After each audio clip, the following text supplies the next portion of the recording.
आपला योगाचा आता 19वा श्लोक म्हणजे 6व्या अध्यायामधला आज आपण सुरू करूया.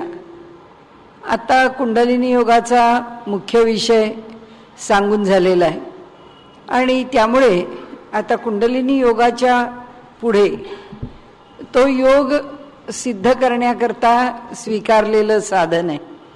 त्यानंतर योगाच्या ठिकाणी काय लक्षणं प्रकट होतात, जो योगी असतो तो कोणत्या लक्षणांनी युक्त असतो, या दृष्टीने किंवा या दिशेने आता ही पुढची लक्षणं भगवंत अर्जुनाला सांगतायत. आणि ते म्हणतात की अरे हा सगळा जो योग आहे हा तुला आचरावासा वाटतो.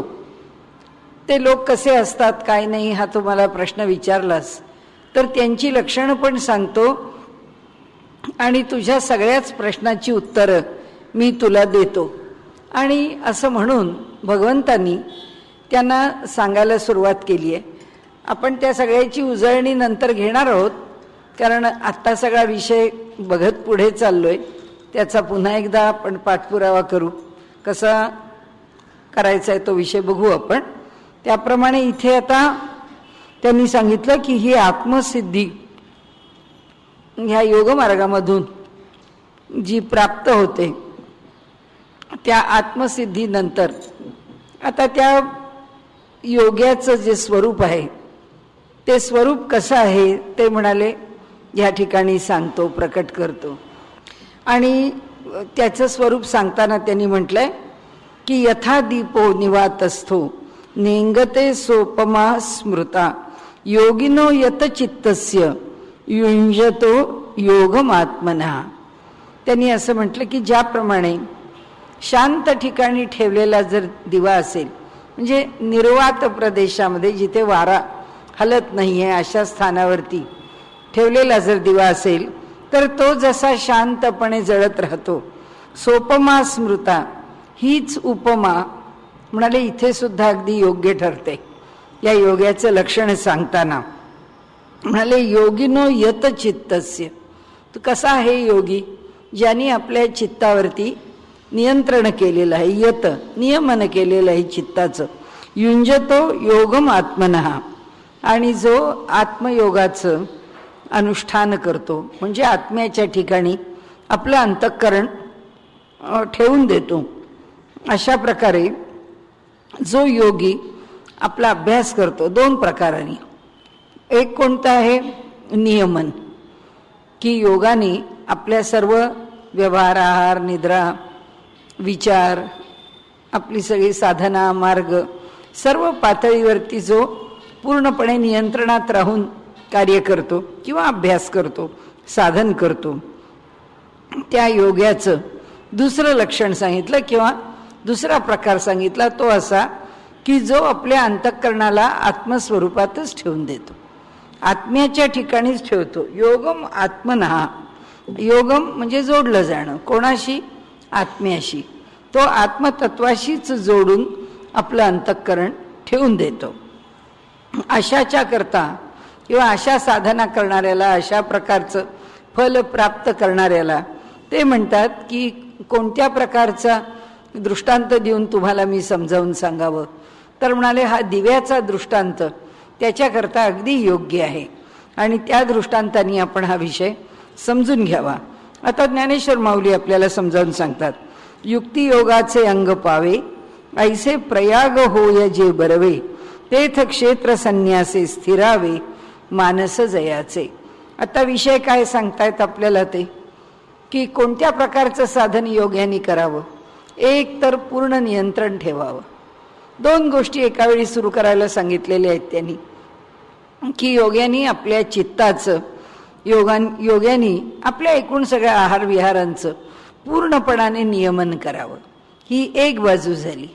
आणि दुसरी बाजू अशी आहे की त्यांनी अभ्यास करताना आपल्या अंतःकरणाचा किंवा चित्ताचा जो एक स्थिर होण्याकरता आवश्यक असलेला अभ्यास आहे तो त्याचा आता पुरा झाला आहे. कारण सांगताना त्याला योगी म्हणून त्याचं लक्षण सांगतायत, पण तो तसा झाला तरी सुद्धा सातत्याने तोच अभ्यास त्याचा चालू आहे.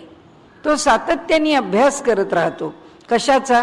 आपलं चित्त त्या परमात्म्याच्या ठिकाणी किंवा आत्म्याच्या ठिकाणी स्थिर ठेवण्याचा तो प्रयत्न करतो.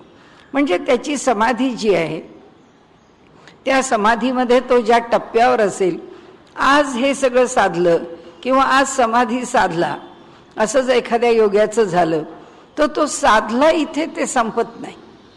त्याला पुष्कळ पुढचे टप्पे आहेत. त्या समाधीला पण पुष्कळ टप्पे आहेत. एक एक एक एक ओलांडत एकापेक्षा एक एकापेक्षा एक एकापेक्षा एक असं सूक्ष्म सूक्ष्म स्तर आहे. तर त्या स्तरापर्यंत तो जात राहतो. त्याचा अभ्यास पण चालू राहतो. हा तर खूप मोठा पल्ला गाठलेला आहे. तरी सुद्धा ये मार्गीचा कापाडी महेशू अजूनही आपण याच्यात बघितलं. ह्याच अध्यायामध्ये ज्ञानेश्वर माऊली म्हणतात की ह्या मार्गावरती तर स्वतः भगवान शंकर सुद्धा अजून प्रवासीच आहेत. अजूनही या मार्गावर बघण्यासारखं, मिळवण्यासारखं, अनुभवण्यासारखं त्यांना पण पुष्कळ आहे. आणि म्हणून इथे लक्षात ठेवायची ती गोष्ट अशी की योगी आता या टप्प्यावर आहे. या टप्प्यावर असला तरी सुद्धा तो त्याचा अभ्यास करतोच आहे. तो त्याच्या अभ्यासाने पुढे जातोच आहे. युक्ती योगाचे अंग पावे, ऐसे प्रयाग होये जे बरवे, तेथ क्षेत्र संन्यासे स्थिरावे, मानस जयाचे. युक्ती, युक्ती म्हणजे आतापर्यंत आपण पाहिलं की जिथे जिथे युक्ती शब्द आलाय तिथे तिथे नियमन असा त्याचा अर्थ आपण घ्यायचा आहे. नियंत्रण, तर या ठिकाणी युक्ती म्हणजे नियंत्रण आहे. ते नियंत्रण आणि योग अंग पावे दोन्ही एक होतात. म्हणजे त्या माणसाला आता कुठल्याही प्रकारे ह्या नियम सांभाळण्याकरता धडपड करावी लागत नाही. ते त्याच्या जीवनाचं अंग होऊन जातं. त्याला स्वतःला त्याची इतकी आवड निर्माण होते किंवा तो अशा तऱ्हेने योग म्हणजे जोडला जातो की त्याला आता हा नियम ही एक जाचक गोष्ट आहे अशी वाटत नाही. तो त्याच्या जीवनाचा एक भाग होतो. जसा देहाचा एक अवयव असावा, जसं मनाचा एक भाव असावा, तसा तो देह मन पातळीवरती एकरूप होऊन जातो. इतका तो नियम त्याला आवडतो, इतका तो त्याला पटतो, इतका तो नियम पालन करतो. ऐसे प्रयाग होय जे बरवे. ह्या दोघांचा काय होतो? प्रयाग म्हणजे संगम. हे दोन्हीही एकत्र येतं. प्रयाग होय जे बरवे, तेथ क्षेत्र संन्यासे स्थिरावे, मानस जयाचे. त्या ठिकाणी क्षेत्र संन्यास, संन्यासाचे प्रकार आहेत. त्याच्यामध्ये क्षेत्र संन्यास म्हणजे एका स्थानापासून बाहेर न पडणं, त्या स्थानाच्या ठिकाणी स्वतःला सीमित करून घेणं, त्याला क्षेत्र संन्यास असं म्हणतात. तर तसा हा जो क्षेत्र संन्यास आहे, त्या क्षेत्र संन्यासासारखं जणू काही त्यांनी आपल्या चित्ताला तिथे ठेवूनच दिलंय. त्यांनी आपल्या चित्ताला त्या ठिकाणी बांधूनच टाकलंय. ते चित्त आता तिथून हलत नाही. कुठून हलत नाही? त्यांनी सांगितलेल्या दोन गोष्टींपासून. एक नियमनापासून हलत नाही. त्याच्या ठिकाणी त्याला कधी अपवाद करावासा वाटत नाही. हा नियम स्वीकारलाय, बस स्वीकारलाय स्वीकारलाय, तो कधी तो सोडत नाही. आणि दुसरं, त्याचं चित्त आत्मतत्वापेक्षा आणखीन कशाच्या ठिकाणी रमत नाही. त्याला मजा वाटत नाही. त्याला कुठे इतरत्र, आता पुष्कळ आठवड्याचे 6 दिवस आपण अभ्यास करतोय, एक रविवारची सुट्टी घ्यावी असं आम्हाला जे वाटतं त्याचं कारण आमचं मन तितकं लागलेलं नसतं. ज्याचं मन त्याच्यात लागलेलं आहे त्याला मात्र ती प्रत्येक गोष्ट, जसं श्वासाशिवाय जगू शकत नाही तसं तो त्या योगाभ्यासाशिवाय जगू शकत, तो त्या पद्धतीच्या जीवनाशिवाय जगू शकत नाही. आणि म्हणून त्यांनी इथे म्हटलं की हा इथे असा पक्का स्थिरावतो, त्याचं मन दृढ होतं तिथे. तया ते योगयुक्त म्हण. त्याला म्हणाले तू योगाने युक्त आहे असं म्हण. ही जी बाहेरची लक्षणं आहेत ही कशाने प्राप्त होतील माहीत नाही.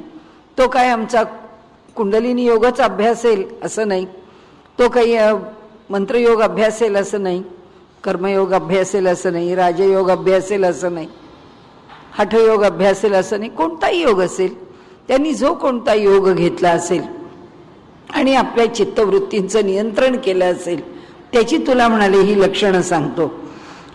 तया ते योगयुक्त म्हणून हेही प्रसंगे जाणं, ते दीपाचे उपलक्षण निर्वातीची या.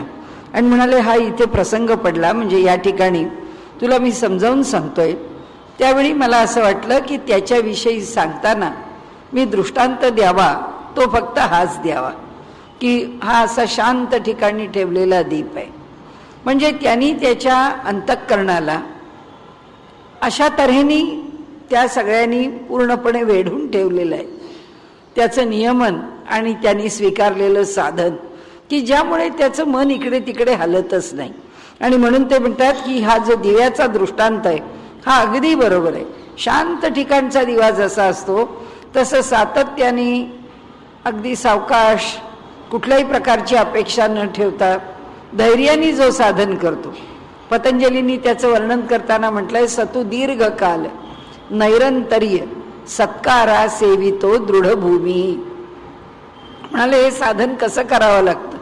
सतु दीर्घकाल, दीर्घकालपर्यंत करत राहावं लागतं. नैरंतर्य कधीच न सोडता, कधीच अंतर न टाकता, रोजच्या रोज त्याला न कंटाळता.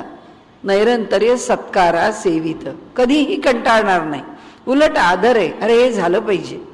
म्हणजे एकदा सवय झाली शरीराला काही साधन करण्याची की मग चांगलं ते रुळलं आणि एखाद दिवशी जर त्याच्यात खड्ड पडायची वेळ आली तर माणसाला वाईट वाटतं. त्याला वाटतं नाही नाही हे आज बुडायला नको होतं, हे आज व्हायला हवं होतं, आपल्याला बरं नाही, आपल्याकडनं होऊ नाही शकलं असं वाटतं. अरे काही झालं तरी जे काही आहे रोजचं थोडंसं तरी झालं पाहिजे. कारण का ते जे वळण आहे ते मनुष्याला त्याच्यात गोडी उत्पन्न करतं. म्हणून ते म्हणतात सत्कारा सेवितो दृढ भूमीही. पूर्ण श्रद्धा पाहिजे. आपण जे साधन हातामध्ये घेतलंय ते साधन आपल्याला थेट शेवटाला नेणार आहे याच्यावरती आपली पूर्ण श्रद्धा पाहिजे. आयुष्यातल्या कोणत्याही संकटामध्ये आपलं साधन चालू ठेवलं तेच आपल्याला पुढे घेऊन जातं. कारण सगळं ईश्वर स्वरूप आहे, त्यामुळे तो ईश्वर आपल्याला पुढे घेऊन निघून जातो. आणि म्हणून ते म्हणाले आता तुम्हाला मी हा जो दृष्टांत दिला हा तेवढ्या करताच दिला. आता तुझे मनोगत जाणोनी काही एक आम्ही म्हणोनी ते निके चित्त देऊनी परिसावेगा. म्हणाले तुझं मी एकूण बोलणं ऐकलं आणि ते ऐकल्यानंतर मला कळलंय की तुझ्या मनाची धारणा काय आहे. तुला नेमकं मला विचारायचं ते तू काय विचारणार आहेस ते म्हणाले मला कळलं. आणि म्हणून म्हणाले तुला मी आता त्याचं उत्तर देणार आहे. काही एक आम्ही म्हणून, म्हणून मी तुला काही समजावणार आहे, काही गोष्टी सांगणार आहे. ते निके चित्त देऊनी, चांगलं लक्ष देऊन तू परिसावेगा ऐक. तू प्राप्तीची चाडवा हसी, तुला तर हौस आहे आपल्याला हा योगाभ्यास साध्य व्हावा, आपल्याला त्याची ती उत्तम फळं मिळावीत आणि आपण त्या योगाने आपलं अंतःकरण अगदी निवांत शांत प्रशांत करून घ्यावं अशी म्हणाले. तुला आवड आहे परी अभ्यासी दक्षू नवसी. पण तुला असं वाटतं की अभ्यास करू नये, अभ्यासाकरता तू तत्पर नाहीयेस, पण तुला प्राप्त करण्याची मात्र इच्छा आहे. ते सांगपा काय बिहसी दुवाडपणा. सांग बरं म्हणाले मला तू की तुला अभ्यास का करावासा वाटत नाही, कठीण वाटतो का? अभ्यासाची कठीणता तुला तिथे जाऊ देत नाही का, अभ्यासापर्यंत पोचू देत नाही का? तरी पार्था हे जणे सायास घेशी हो मने वाया बागुल ये दुर्जने इंद्रिये करती. तुला उत्तर देतो म्हणाले अर्जुना हे झणे हे लक्षात ठेव. असा लगेच तात्कालिक मनामध्ये ह्याच्या कठीणपणाचा त्रास करून घेऊ नकोस. कारण सायास घेशी हो मने, हे मनाने जर ह्यात फार संकट आहे, हे कसं काय करायचं, हा अभ्यास करणं अवघड आहे असं जर तू घेशील तर म्हणाले हे फुकट खोटा उगीच्या उगीच निष्कारण एखाद्या बागुलबुवाला आमंत्रण दिल्यासारखं आहे. म्हणाले जसा खोटा मनानेच कल्पलेला असतो तो आणि मुलांना आपण घाबरवत असतो, बघ रडू नको आता, बघ हट्ट करू नको आता, तिकडे बागुलबुवा आलाय, तो बागुलबुवा तुला घेऊन जाईल. आता कोण बागुलबुवा आहे हे आजपर्यंत कुणी पाहिलेलं नाहीये, पण सगळ्या मुलांना तो बागुलबुवा पुरेसा आहे. सगळी मुलं त्या बागुलबुवाला घाबरतात. म्हणाले असा उगाचच अभ्यास अवघड आहे, अभ्यास अवघड आहे असं म्हणून तू कशा करता त्याचा सगळा बडीवार करतोस. म्हणाले तू तुझ्याकडून त्याच्या कठीणपणाला काय बिहसी का घाबरतोस. तरी पार्था हे जणे सायास घेशील हो मने आणि म्हणून हे अर्जुना, हे जर तुझ्या अंगावरती संकट आहे असं वाटून जर ओढवून घेशील तर वाया बागुल ये दुर्जने इंद्रिय करीत. हा खोटा बागुलबुवा आहे. हा निर्माण केलेला भयाचा म्हणाले तुझ्या समोर एक डोंगर उभा करतोयस तू, पण म्हणाले ही भीती तुला नाही आहे, तुझ्या मनाला नाही आहे, खरं म्हणशील तर शरीराला पण नाही आहे. कारण शरीर जे कार्य करायचं आहे त्याच्याकरता योग्य आहे, ते कार्य करू शकणार आहे. मग आहे कोणाला अडचण? म्हणाले फक्त तुझ्या इंद्रियांना. इंद्रियांना नको आहे, इंद्रियांना आळस पाहिजे, त्यांना कंटाळा आहे आणि मग होत नाही हो, फार त्रास होतो हो, हे फार कटकटीचं होतं हो. माणूस आपल्याच बाजूनी त्याला एक एक एक एक बयादी लावायला लागतो आणि सांगायला लागतो नाही नाही म्हणून हे करता येत नाही, म्हणून असं काही नाही. त्याच्या आवडीच्या गोष्टी तो उड्या मारत करतो आणि मग आपल्याला जे करायचं नाही आहे, टाळायचं आहे, त्याच्याकरता मात्र एक एक तर्क उभा राहतो. ते म्हणतात हा कोण उभा करतो? इंद्रिय करतात. त्यांना त्याची आवड नसते ना, म्हणून मग कंटाळा करतात, नको वाटतं त्यांना. पाहे पा आयुष्याचा आढळ करी, जे सरते जीवित वारी, त्या औषधा ते वैरी, काय जिव्हा न म्हणे. म्हणाले तुला सांगतो, तू म्हणशील असं कसं होईल, माझीच इंद्रिय मला वाटलं तर असं कसं करतील, असं नाही करणार. तर ज्ञानेश्वर माऊली म्हणतात एक चांगला दृष्टांत देतो. पाहे पा आयुष्याचा आढळ करी, आयुष्य चांगल्या तऱ्हेने टिकवणारी अशी जी औषधं असतात, ती औषधं जे सरते जीवित वारी, म्हणजे आता आयुष्य अगदी शेवटच्या टोकाला आलंय, इतकं आजारपण आलं तरी सुद्धा तेवढ्यातनं बाहेर ओढून काढण्याचं आणि त्याला पुन्हा चांगलं आरोग्य संपन्न जीवन देण्याचं काम म्हणाले कोण करतं? औषधं करतात. तर या औषधात ते वैरी, पण इतकं तुम्हाला संजीवनी रूप असणारं औषध सुद्धा वैरी असल्यासारखा काय जिव्हा न म्हणे. म्हणाले औषध कडू आहे नको, त्या औषधाचा कंटाळा आला, ती औषधं घेणं नको.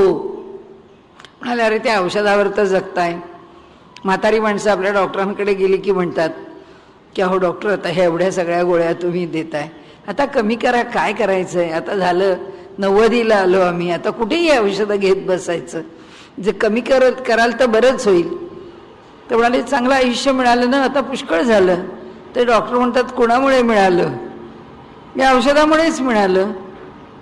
तुम्हाला जे वाटतंय की मला एवढ्या दीर्घ काळपर्यंतचं आयुष्य मिळालं, ते काही म्हणाले तुमचं तुम्हाला नाही मिळालं. जी तुमची दुखणी आहेत ती तुम्हाला या 90ला आलात तरी कळतायत का? ती सगळी दुखणी नियंत्रणात राहिली आहेत कुणामुळे? औषधामुळे. म्हणजे माणसाला आपलं जीवन चांगलं चालवणारं औषध घ्यायचं सुद्धा कंटाळा येतो. आणि काही काही वेळा तर लोकांची त्याच्याविषयीचा तर्कवाद आणखीन पुढचा असतो. ते म्हणतात अहो केवढे पैसे खर्च होतात. अरे खर्च होतात म्हणजे तुम्ही जिवंत आहे म्हणून खर्च होत आहेत, तुम्ही निघून गेल्यावर त्याचा काय खर्च व्हायचा आहे?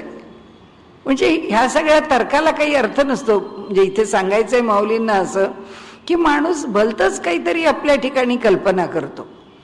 म्हणाले इतकं चांगलं दुखणं दूर करणारं औषध संजीवनीसारखं प्राप्त झालेलं, पण म्हणाले इंद्रिय कंटाळा करतात, ते वेळेवर औषध घेत नाहीत. जाऊ दे आज राहिलं तर राहू दे ना, काय बिघडलं, मग 2 महिने घेतलंच नाही तर काय बिघडलं. असे खूप लोक आहेत. ब्लड प्रेशरचं औषध सोडूनच दिलं, डायबिटीजचं औषध सोडूनच दिलं. तर ते म्हणतात की हे असं जर जीभ सांगते आणि आम्ही सोडायला लागलो, आमचं आयुष्य राहील का धड? म्हणाले ऐसे हितासी जे जे निके, असं आमच्या हिताचं जे जे आहे, आमच्या कल्याणाचं जे जे आहे ते सदाची या इंद्रिया दुखे. या इंद्रियांना कधीच आवडत नाही, त्यांना नेहमीच नको असतं. जे जे आम्हाला लाभदायी आहे, जे जे आम्हाला कल्याणकारी आहे, त्याचा इंद्रियांना फार कंटाळा. लवकर उठावं नको, साधं जेवण जेवावं नको, भरपूर कष्ट करावे शरीराने नको, काही नकोच असतं. मुलांनी अभ्यास करावा नको, त्यांनाही वाटतं कशाला करा. म्हणजे शरीराला फक्त आराम आणि त्याला त्याच्या इंद्रियांच्या ठिकाणी त्यांची लोलुपता पुरी करा. डोळ्यांनी भरपूर सिनेमे बघा, कानाने भरपूर म्युझिक ऐका आणि तोंडाने चवीपरीने अनेक पदार्थ खात राहा, त्याचा कधीच कंटाळा येत नाही. तेव्हा असं वाटत नाही की अरे फॉर अ चेंज आपण जरा उपवास करूया, असं वाटत नाही.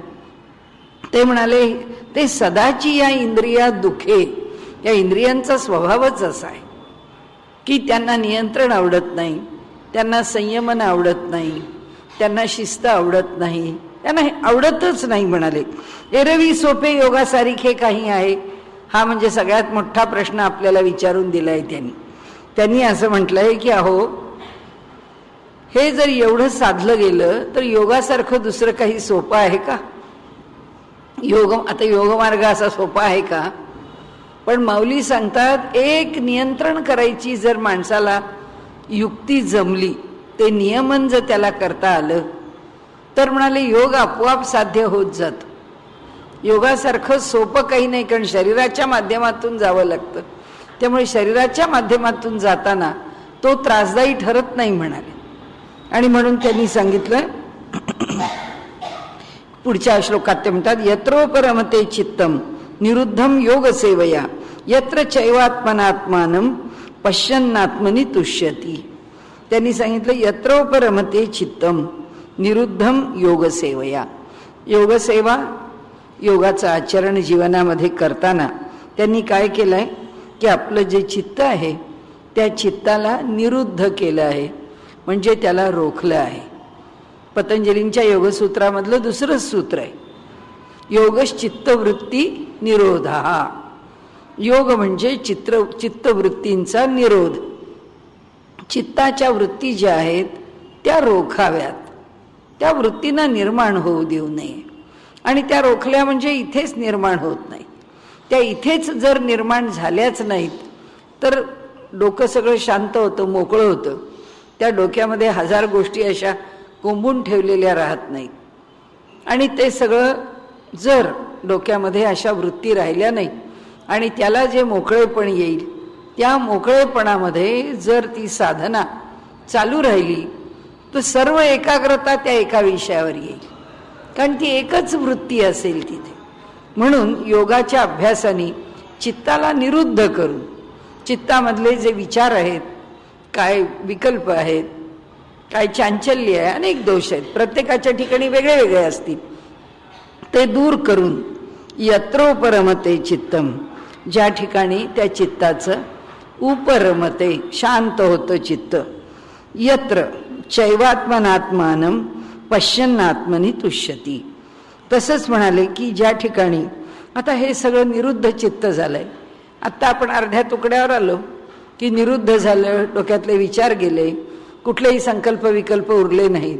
मग काय झालं म्हणाले, ही जी बुद्धी आहे तिला रिकाम पण आलं, कारण त्या मनाने सारखं काहीतरी आणायचं इंद्रियांकडून ते बुद्धीकडे पाठवायचं, ते तिला पटलं नाही पटलं त्याचा त्रास तिने सोसायचा. म्हणाले यातलं काहीच राहत नाही, हे सगळं दूर होतं. आणि मग काय होतं, बुद्धी जी आहे ती तिच्या मूळ स्वरूपामध्ये वरती येते. कारण तिला दडपून कोणी टाकलंय, काल आपण बघितलं तसं, मागे अहंकार आहे आणि पुढे मन आहे, आणि त्या मनाच्या पुढे इंद्रिय आहेत. ती इंद्रिय मनाला अडकवतात, ते मन बुद्धीला हैराण करतं. आणि बुद्धीने काही केलं किंवा करणार असेल तर मागून त्या अहंकाराचा दट्टे असतो. याच्यात आपल्याला काय, आपला मोठेपणा सांभाळला पाहिजे, लोकांना हे आपण केलंय हे कळलं पाहिजे, ह्याचं क्रेडिट कुणाला जाणार आहे ते आपल्याला मिळालं पाहिजे, सगळं सुरू होतं. तो अहंकार त्या बुद्धीवरती काय केलंस म्हणजे माझं कर्तृत्व सिद्ध होईल, माझं भोक्तृत्व सुखाचं होईल, याकरता तो त्या बुद्धीला दडपत असतो. आणि खालून इंद्रिय मनावरती रेटा देऊन ते मन त्या बुद्धीला भाग पाडत असतं जे इंद्रियांना पाहिजे ते, कारण ते खेचलं जातं इंद्रियांकडे. आता ते म्हणतात जेव्हा चित्त निरुद्ध झालं, जेव्हा चित्तामध्ये विकल्प संकल्प अनेक गोष्टी, आता पतंजलींनी पुष्कळ गोष्टी सांगितल्या आहेत की वृत्ती किती आहेत, 5 आहेत. सर्व आमच्या मनातल्या विचारांना 5 वृत्तींच्या मध्ये विभाजित करून टाकलाय. वृत्तयः पंचतयः क्लिष्टा क्लिष्टा, काही चांगले आहेत काही वाईट आहेत.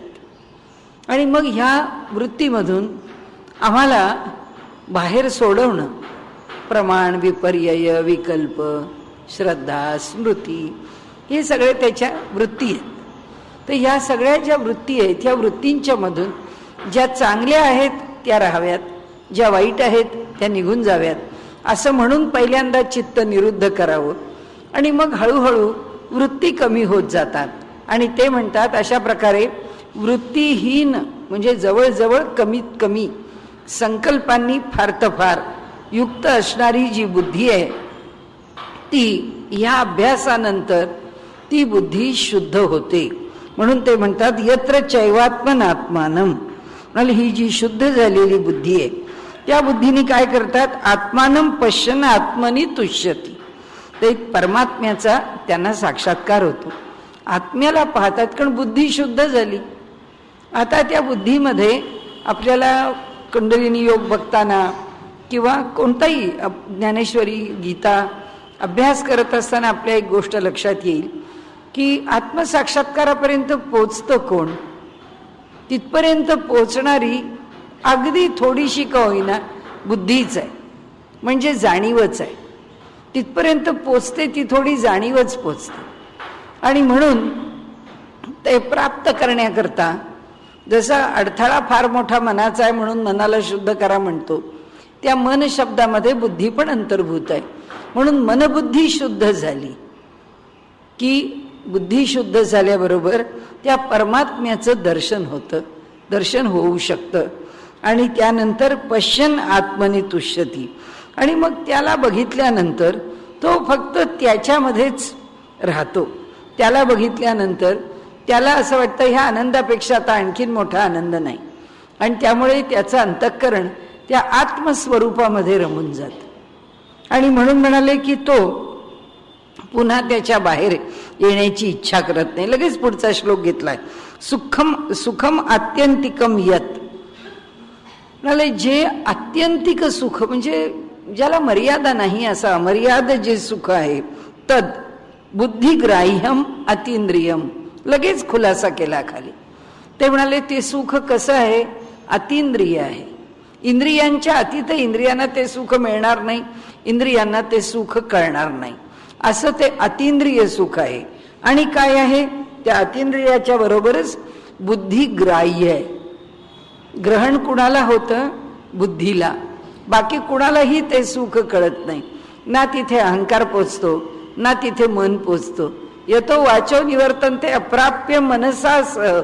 म्हटलंच आहे की वाणीसारखी कर्मेंद्रिय तिथे पोचत नाहीत आणि मनासारखं एवढं सूक्ष्म इंद्रिय ते सुद्धा तिथे पोचत नाही. पोचतं कोण, अगदी थोडी पोचते ती बुद्धी पोचते. म्हणून त्यांनी इथे म्हटलं बुद्धिग्राह्यम अतींद्रियम सुखम आत्यंतिकम.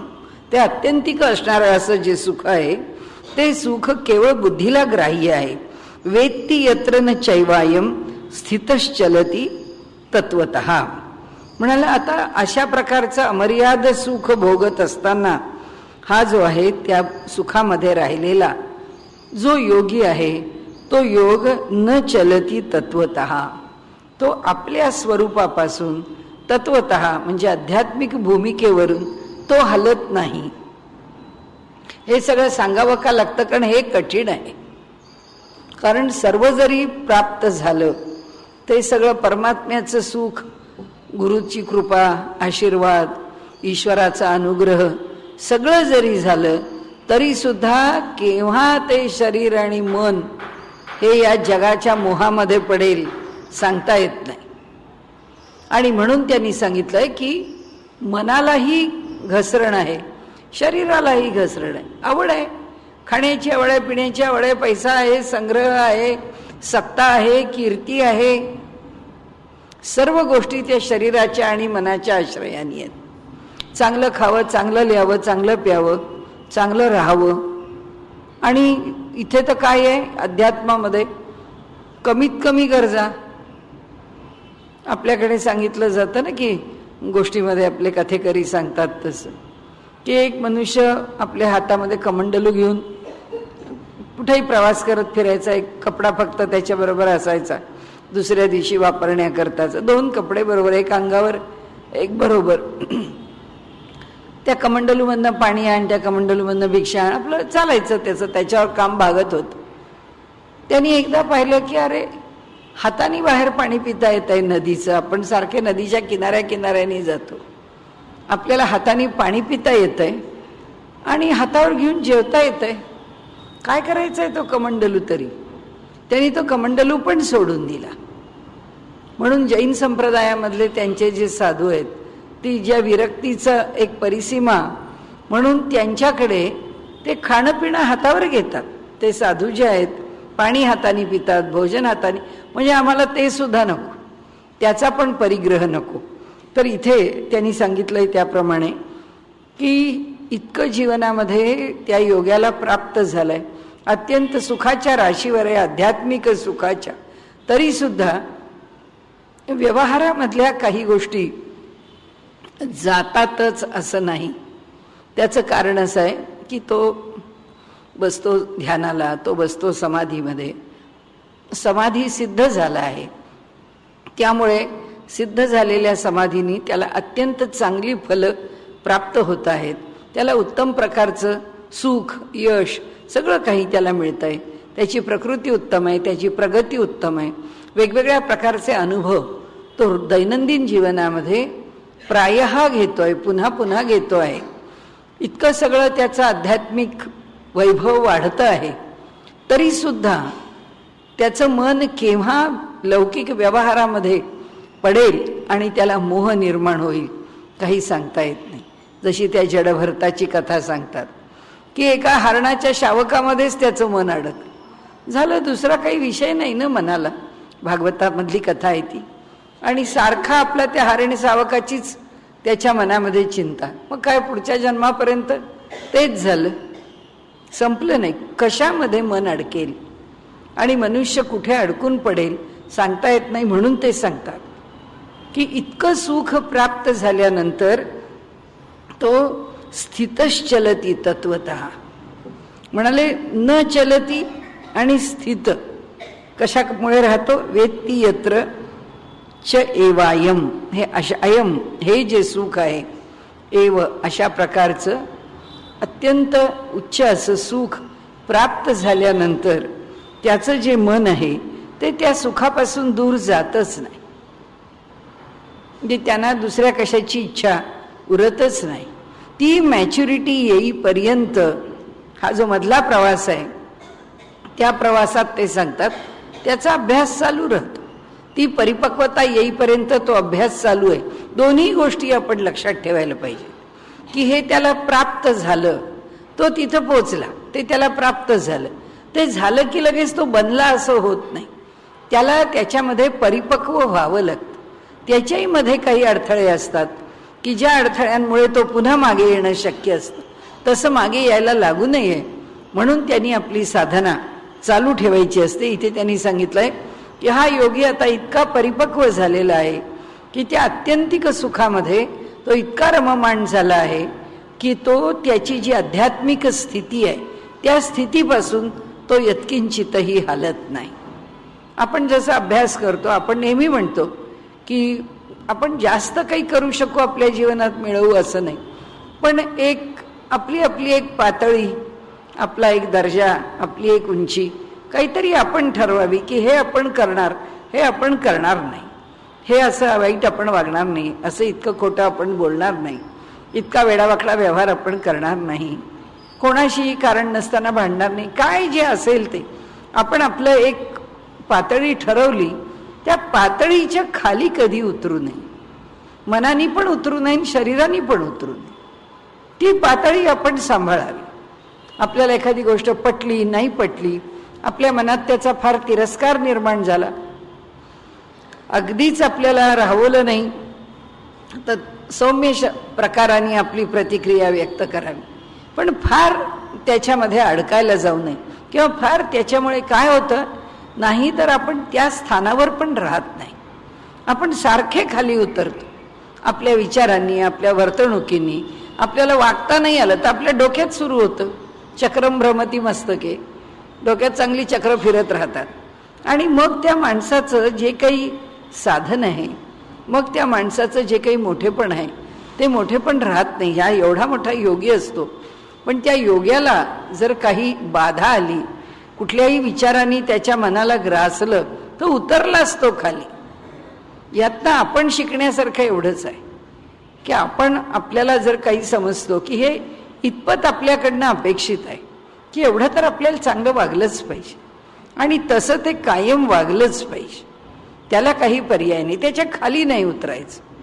मग त्यांनी सांगितलंय तसं त्याचा लाभ आपल्याला काय आहे की एक डिसिप्लिन, एक शिस्त किंवा एक भूमिका, एक इथे शब्द वापरलाय तसं तत्वतः, त्या तत्वाशी जर आपण निगडीत राहिलो, जुळून राहिलो, तर तेच आपल्याला आणखीन वर नेतं ना. आपल्याला चांगलं बनवण्याचं काम ती शिस्तच, तो अभ्यासच आपल्याला आणखीन चांगलं बनवत नाहीत. त्याकरता वेगळे कष्ट आपल्याला करावे लागत नाहीत. हा एक इथला विषय आपण घेऊन पुढे जायला पाहिजे की कोणतीही एक चांगली गोष्ट स्वीकारली आणि ती जर आपण चालू ठेवली कोणत्याही स्थितीत त्याच पद्धतीने, तर तीच गोष्ट आम्हाला पुढे नेत राहते. नाही कल्याणकृत कश्चित दुर्गतीन तात गच्छती, गीतेनेच म्हटलंय की कोणतंही कल्याणकारी केलेलं काम हे आपल्याला कधी दुर्गतीला नेत नाही, ते पुढेच घेऊन जातं. फक्त इथे काय आहे आता की मनाने त्याच्यात राहिलं पाहिजे. ते जर वरवर राहिलो आम्ही मनाने, तर त्याचा जितका अपेक्षित परिणाम आहे तितका आम्ही मिळवू नाही शकणार. म्हणून ते म्हणतात की बुद्धिग्राह्यम अतींद्रियम, हे जसं खरं आहे तसं वेत्ती यत्र न चैवायम स्थितश्चलती तत्वतः. पण ह्या सुखामध्ये रमलेलं जे त्याचं चित्त आहे किंवा तो जो योगी आहे, त्या सुखापासून तो बाजूला होत नाही, कारण त्याचं अंतःकरण बाकी कशाने तो व्यापून घेत नाही, त्याला स्थान ठेवत नाही. म्हणून या आसनाची या गाढिका, अर्जुना कशाला शिकवलं तुला? एवढा आसनाच्या बळकटपणापासून शिकवलं की आसन कसं बळकट घाल. गाढिका जो आम्ही अभ्यासू सांगितला निका, जो आम्ही तुला अत्यंत उत्तम असा अभ्यास या ठिकाणी सांगितलाय, तेणे होईल तरी हो का निरोधू या. त्याच अभ्यासाचा थोडाफार प्रयत्न केला तर म्हणाले कदाचित तुझं जे मन आहे किंवा जे तुझं चित्त आहे ते निरुद्ध होईल, कारण तुझ्या इंद्रियांच्या ठिकाणी निश्चितपणे काही संयम येईल. कारण याच्याचमुळे येईल ना, अभ्यासामुळे. एरवी तरी येणे योगे जे इंद्रिया विंदाण लागे, तै चित्त भेटोरिये आपण पेया. एरवी तरी ह्या योगाने काय होतं म्हणाले, इंद्रियांच्या ठिकाणी जेव्हा निरोध केला जातो, म्हणजे इंद्रियांना पक्क निग्रहाने बांधून ठेवलं जातं, इंद्रियांना फार हलूच दिलं नाही की आपोआप चित्ताचा निरुद्ध चित्त म्हणजे निरोध होतोच होतो, चित्त नियंत्रणात येतच येतं. तर मग ते चित्त आता कुठे जातं? इतकं जर सगळं चांगलं साधलं आहे, कारण वरचा श्लोक आणि खालचा श्लोक अशा त्या दोन श्लोकांचा एकत्र अर्थ आहे. वरच्या श्लोकामध्ये त्यांनी म्हटलं योगाचा अभ्यास करतोय, त्या अभ्यासामध्ये चित्त आहे ते निरुद्ध करण्याचा प्रयत्न केलाय, म्हणून ते चित्त हळूहळू उपरम पावताय, म्हणजे क्षमता आहे. त्याला ज्या ज्या गोष्टी आधी आवडत होत्या, ज्यात ते अडकून पडलं होतं, त्याच्यापासून हळूहळू बाजूला होत आहे आणि सुखाच्या मार्गावरती ते नियंत्रणामध्ये यायला तयार होत आहे, ते नियंत्रण स्वीकारत आहे. त्यामुळे म्हणाले आता ही जी इंद्रिय आहेत त्यांच्यावर पक्का निग्रह झालाय, आता अनायासे चित्ताचा निरोध होणं अवघड नाहीये. मग असं निरुद्ध झालेलं चित्त कुठे निघतं? चैतन्याला म्हणाले भेटायला निघतं, ते चैतन्याकडे जातं. चैतन्याची भेट घेण्याकरता आता परतोनी पाठी मोरे ठाके आणि आपणी याते आपण देखे. म्हणाले तिथून काय होतं, जेव्हा तो चैतन्याला भेटायला जातं त्यावेळी ते परतून पाठीमोरे ठाके. म्हणाले विषय कोणाशी परतत? सर्व विषयांना सोडून देत, परतोनी त्या विषयांपासून परतून म्हणजे प्रत्याहार करून, परतोनी पाठीमोरे ठाके, त्याला पाठ फिरवतं, विषयांच्याकडे पाठ फिरवतं, ठाके स्थिर होतं आणि आपण याते आपण देखे, आणि तो आपलं आत्मस्वरूप पाहायला लागतो. ते म्हणाले, अर्जुना तुला सगळं सांगताना ते सगळी शब्द भाषा सगळं तुला अवघड वाटलं, पण यातलं एक एक साधन जर नुसतं मनामध्ये विचारात घेशील आणि करण्याची जर इच्छा करशील तर बघ म्हणाले, आत्मस्वरूपापर्यंत तो योगी सहज जाऊन पोचेल. आणि म्हणून ते सांगतात, आपण या ते आपण देखे, देखत खेव ओळखे, म्हणे तत्व ते मी. पाहताच ते त्याच्या पूर्ण जवळ जातं, त्याला दृढ आलिंगन देतं खेव, आणि म्हणाले ओळखे, आणि त्याला त्याची ओळख पडते, तो स्वतःला ओळखतो. म्हणे तत्व ते मी, जे हे आत्मस्वरूप मी पाहतो आहे ते आत्मस्वरूप मीच आहे, मी त्या स्वरूपापेक्षा वेगळा नाही, याची जाणीव म्हणाले त्याला तिथे येते. ती ओळखीची सरीसे, सुखाची या साम्राज्यी बैसे, चित्तपण समरसे विरोनी जाय. मग आता काय होतं म्हणाले, एकदा त्यांनी ते आत्मस्वरूप ओळखलं, त्याच्याशी तत्रूप किंवा तन्मय, काही त्याच्याशी तत्मय व्हावं किंवा तत्रूप व्हावं, त्याच्याशी भेटूनच जावं, त्याच्या रूपात रूप मिसळून टाकावं. शब्द कोणताही वापरावा म्हणाले, पण त्या ठिकाणी काय होतं, ती ओळखीची ये सरीसे, सुखाची या साम्राज्यी बैसे. तो सुखाच्या साम्राज्यावर बसतो, म्हणजे सुखम आत्यंतिकम यत, त्याचं भाषांतर हे. बैसे चित्तपणे समरसे, आणि हे जे चित्तपण आहे ते सगळं चित्तपण घेऊन त्या आत्म्याच्या ठिकाणी जाऊन त्याच्याशी एकरूप होतो. म्हणजे समरस कोणाला करतो, त्या चित्ताला समरस करून टाकतो, त्या अंतःकरणाला त्या आत्म्यामध्ये समरस करून टाकतो. विरोनी जाय, आणि त्यात समरस केल्यामुळे चित्त विरून जातं, चित्त नावाची गोष्ट शिल्लक राहत नाही. जया परते आणिक नाही, जया ते इंद्रिये नेणती कही, ते आपणची आपुला ठाई होऊन टाके. ज्याच्यापेक्षा आणखीन जास्त सुख या जगामध्ये संभवत नाही, किंवा ज्याच्यापेक्षा आणखीन जास्त काही प्राप्त करावं असं ह्या जगामध्ये काहीच नाही. आणि म्हणून म्हणाले, आता ह्याला जे प्राप्त झालं आहे त्याला जया ते इंद्रिये नेणती काही, हे सुख इंद्रियांना कळतच नाही, त्यांना माहीतच नाही, त्यांच्यापर्यंत पोचतच नाही. म्हणून म्हणाले नेणती कही, ते आपणची आपुला ठाई होऊनी ठाके. तर तो आपण स्वतःच समजणं ह्या भूमिकेत राहत नाही, आपण होऊन राहतो, परमात्म स्वरूप होऊन राहतो, आत्मस्वरूप होऊन राहतो, स्वस्वरूप होऊन राहतो. आता तो वेगळा राहत नाही. इंद्रियांना कळायचं आहे का, मनाला कळायचं आहे का, मन स्थिर होत आहे का, ह्या कोणत्याच गोष्टी शिल्लक राहत नाहीत. तो त्या आत्मतत्वाशी एकरूप होऊन जातो. यम लब्ध्वाच्या परम लाभम मन्यते नाधिकम ततः, यस्मिन स्थितो न दुःखेन गुरुणापि विचाल्यते. म्हणाले यम लब्ध्वा, ज्याला प्राप्त करून घेतल्यानंतर, अपरम लाभम मन्यते नाधिकम ततः, त्याच्यापेक्षा आणखीन काही मिळवण्यासारखं या जगामध्ये काय शिल्लक राहतं, काही राहत नाही.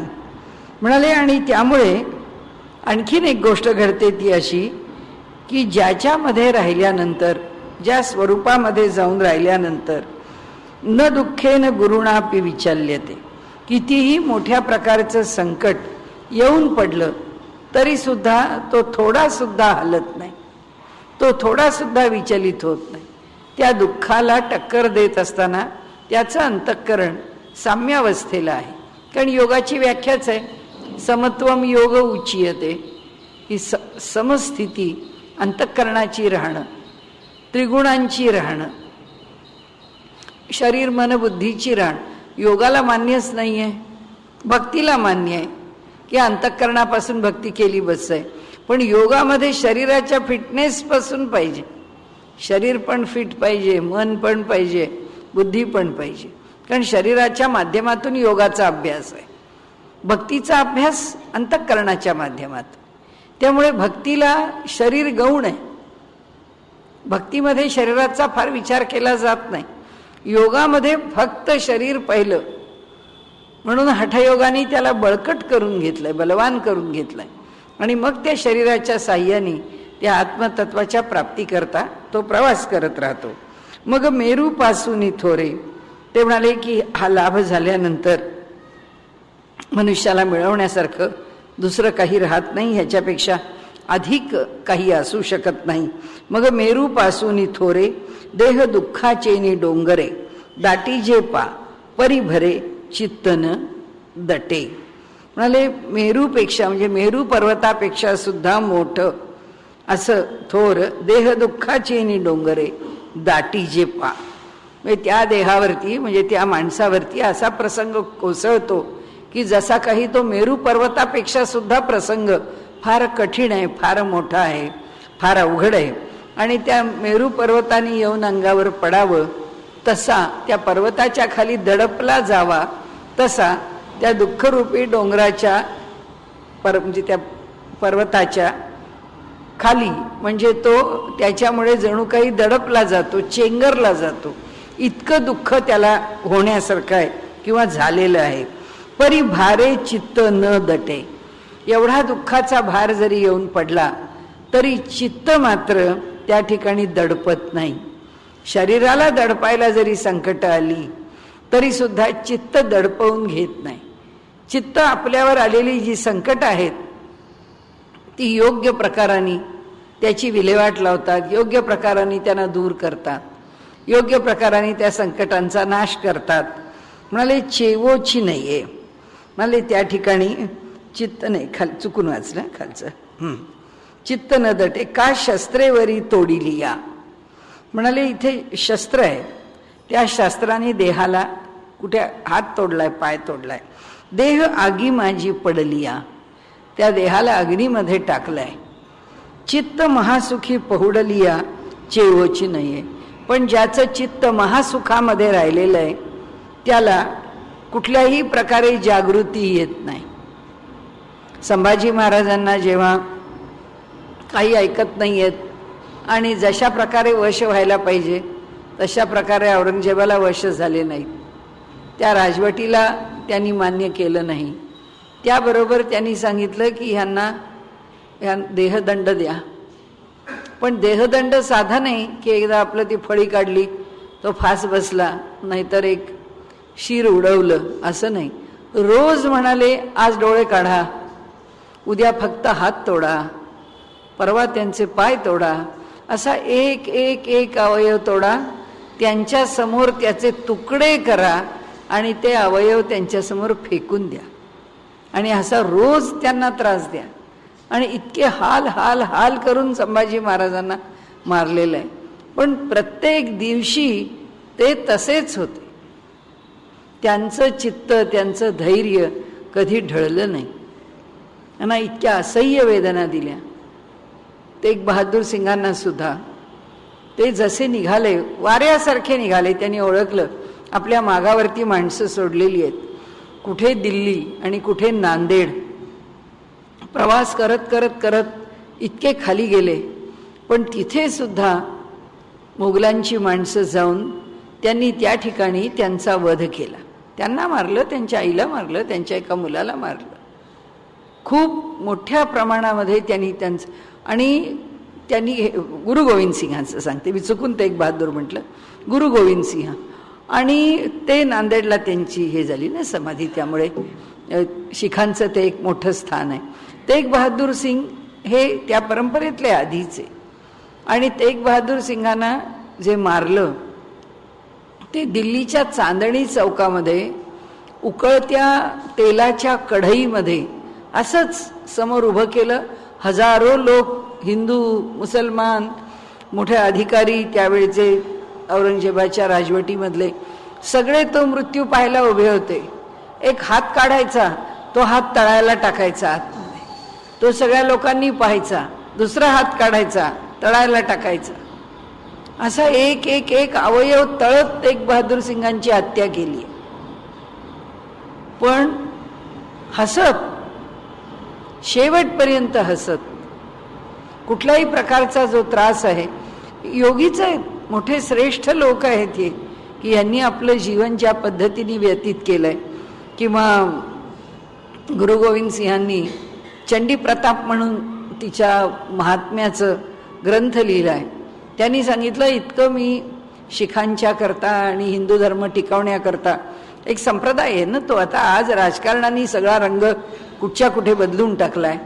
नाही तर हिंदू घरातला एक मुलगा त्याला शीख करायचा आणि संप्रदायाची दीक्षा द्यायची आणि त्यांनी ते 5 जे त्यांची प्रमुख आहेत कंगन, कड वगैरे, कंगवा, केस, हे सगळं त्यांनी राखायचं, सांभाळायचं. आणि तो हिंदूंच्या घरात विवाह एकमेकांच्यात होत असत. फक्त घरातला एक मुलगा शीख होत असे. तर त्यांनी त्यात लिहिलंय की हे सर्व काम करण्याकरता आसे तो हिमाचल मी फिरत होतो. पण या माझ्या सर्व प्रवासात आणि माझ्या या सगळ्या कार्यामध्ये यश जर कुणी दिलं मला तर ह्या चंडीमानी दिलेलं आहे. ही माझी जी चंडी माता आहे ती प्रत्येक वेळी माझ्या मागे उभी राहील. सर्वात शेवट जेव्हा त्यांचा नांदेडला झाला तेवढाच फक्त त्यांना चंडी मातेचा किंवा त्या चंडिकेचा कुठे वरदहस्त किंवा तिचं पाठबळ त्यांना तिथे मिळू शकलं नाही. नाहीतर आयुष्यभर जे काम केलं प्रत्येक वेळी त्यांना सही सलामत उचलून बाहेर नेलेलं आहे. अनेक संकटातून त्यांना बाहेर काढलेलं आहे. कारण मुलं चिडून मारली ना, काय काय जे झालं हे त्या घरामध्ये, किंवा त्यांनी ज्या प्रकारचे त्रास दिलेत त्यावेळी शिखांना सुद्धा कडवेपणामुळे.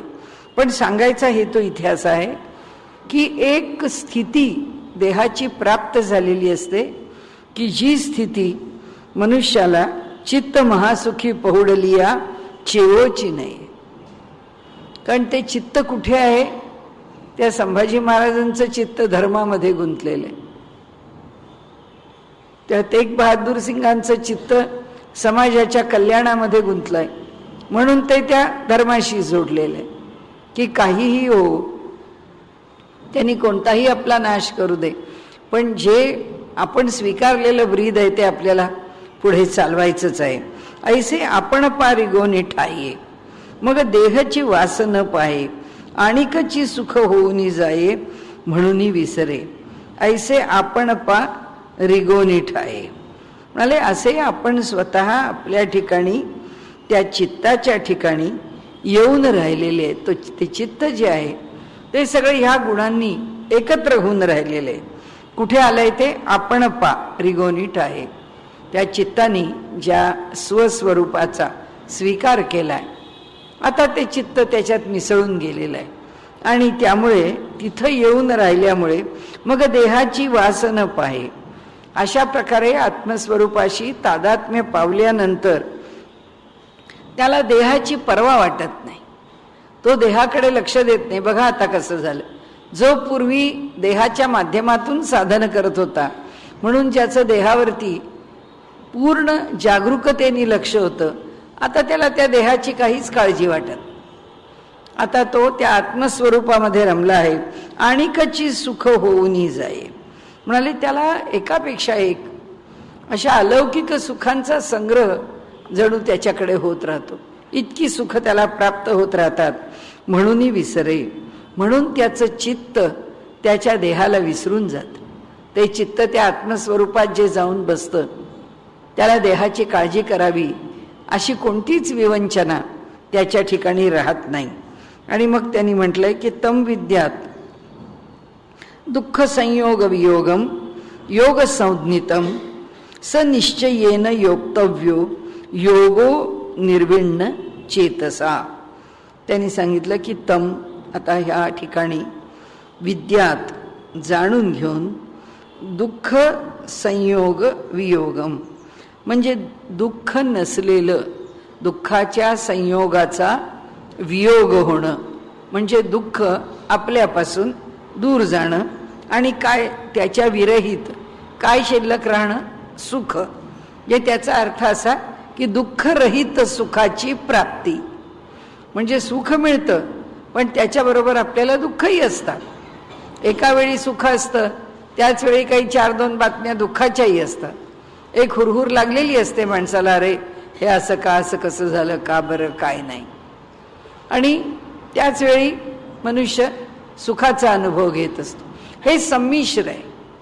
हे दोन्ही, हे जे जग आहे ते द्वंद्वात्मक असल्यामुळे सुख जर 90% असलं तर 10% दुःख आहेच. 100% सुख या जगामध्ये कधीच मिळत नाही.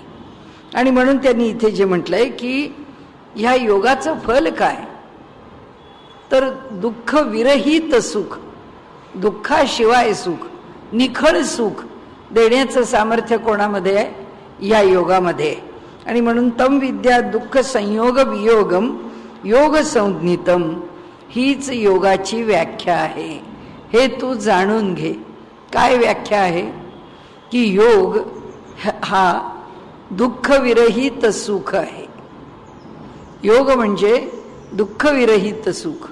ही म्हणाले योगाची तम विद्यात, हे जाणावं, प्रत्येकाने जाणून घ्यावं, असं ते आपल्याला एक आज्ञार्थक सांगतायत. विद्यात तम विद्या दुःख संयोग वियोगम योग संज्ञितम, त्याला, त्या सुखाला योग असं म्हणावं किंवा त्या योगाला सुख असं म्हणावं. आणि हीच सुखाची संज्ञा आहे. या योगाचा अभ्यास केला, अशा प्रकारे जोडून राहिलं, अशा प्रकारे जीवनामध्ये त्या साधनेचा टप्पा गाठता आला, तर त्यांनी असं सांगितलं की हेच काय आहे, तर हेच सुख आहे. जे माणसाला जर सुख मिळवायचं असेल तर हेच सुख आहे. माणसाला जर परमात्मा स्वरूप प्राप्त करायचं असेल तर याच मार्गावर आहे. आणखीन पुढे जाशील, आणखीन त्याची निरनिराळी अनुभूती तुला येईल. सनिश्चयेन योक्तव्यो योगो निर्विण्ण चेतसा म्हणाले. सनिश्चयेन म्हणजे त्या योगाचं निश्चयाने अनुष्ठान करावं. निश्चयेन योक्तव्यो, या योगामध्ये उत्साहाने निष्ठेने जोडून घ्यावं, त्या योगाचं अनुष्ठान करावं. योगो निर्विण्ण चेतसा, प्रयत्नाला कंटाळू नये, धीर ठेवावा आणि कार्य करावं, अभ्यास करत राहावा अत्यंत चांगल्या अंतःकरणाने. चेतसा म्हटलंय ना, योगो निर्विण्ण चेतसा किंवा अनिर्विण्ण चेतसा म्हणाले. धीर राखावा, त्याच्याचबरोबर प्रयत्नाला कंटाळू नये, मन त्याचा निग्रह आपण कधी सोडू नये आणि आयुष्यामध्ये त्याचा अनुभव या मार्गावरती चालत जाऊन टप्प्याटप्प्यावर सुख तो देतच राहतो. आणि म्हणून ते सांगतात, हे आपण जाणून घ्या की योगामध्ये दुःखविरहित सुख आहे. आणि दुःखविरहित सुख हीच योगाची व्याख्या आहे किंवा हेच योगाचं नाव आहे किंवा यालाच योग म्हणतात. आणि दुसरं असं की या योगाचं अनुष्ठान करावं. ते नाही म्हणत की कुंडलिनी योगाचंच अनुष्ठान करा.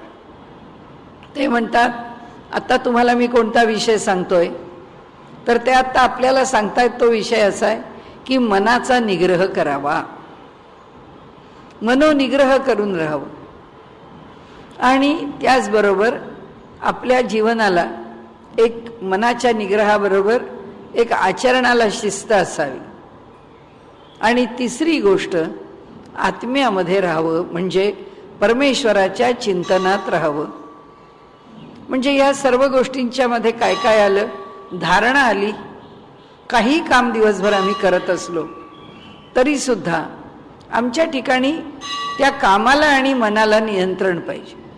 काय आपल्या मनासारखं नाही घडलं, आपल्याला नाही आवडलं, आपल्याला राग आला, असं नाही होतं. कारण आपण म्हटलं तसं एक आपण आपल्या हाताने लिहून ठेवलेलं आहे आणि त्याच्यावर रेघ मारली की हे सगळं खालचं सांभाळायचं आणि इथून चालायचं आहे. हे जर सुरू केलं, असा जर मनाचा निग्रह सुरू केला, तर ते म्हणतात की हा जो दुःखाची निवृत्ती झालेला आणि सुखाची प्राप्ती करून देणारा हा जो योग आहे तो निश्चयाने करा, आम्हाला सांगतायत आणि आम्हाला उपदेश करतायत. की म्हणाले ह्याचं उत्साहाने, अगदी दृढतापूर्वक, आणि म्हणाले या योगाने योक्तव्यो, ह्या योगाचं अनुष्ठान करा. आणि योगो अनिर्विण्ण चेतसा, आणि अंतःकरण कसं ठेवा? धीर ठेवा. अंतःकरणामध्ये मनाच्या ठिकाणी निग्रह ठेवा आणि प्रयत्नाला कंटाळू नका आणि ह्या योगाचा अभ्यास करा. म्हणजे आता कृष्ण अर्जुनाला सांगतायत, अर्जुना तुला जे हे सगळं कठीण वाटतंय ना, एवढं काही कठीण नाही आहे. आणि जे कठीण नाही आहे त्यातलं काय कठीण पण नाही आणि त्याची फलं किती मोठी, हे दोन्ही म्हणाले मी तुला सांगतो. या श्लोकाचा आपण आता उद्या विचार करू.